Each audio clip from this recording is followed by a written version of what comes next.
നമ്രൂദിന്റെ തീക്കുണ്ടാരത്തിലേക്ക് അതാ ഉല്ലാസയാത്രയ്ക്ക് പോയ ഇബ്രാഹിം നബിയുടെ ചരിത്രം ഖുർആൻ പറയുകയാ.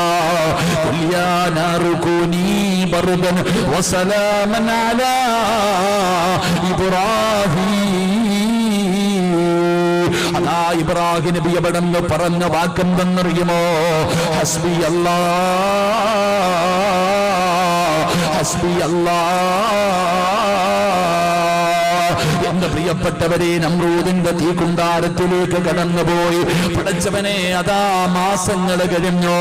ഇബ്രാഹിം നബി അലൈഹിസ്സലാമിന്റെ ശരീരത്തിലെ ഒരു രോമം പോലും കരിയാതെ, ശരീരത്തിലെ ഒരു രോമം പോലും കരയാതെ ഇബ്രാഹിം നബി ആ തീക്കുണ്ടാരത്തിൽ നിന്ന് ദിവസങ്ങൾ കഴിഞ്ഞ്, ആഴ്ചകൾ കഴിഞ്ഞു, അതിനകത്ത് നിന്ന് എഴുന്നേറ്റ് വന്നു എന്ന് ചരിത്രം പറയുമ്പോ അല്ലാഹു ഇഷ്ടപ്പെട്ടു കഴിഞ്ഞാൽ അങ്ങനെയാ. തവക്കൽതു അലല്ലാഹ്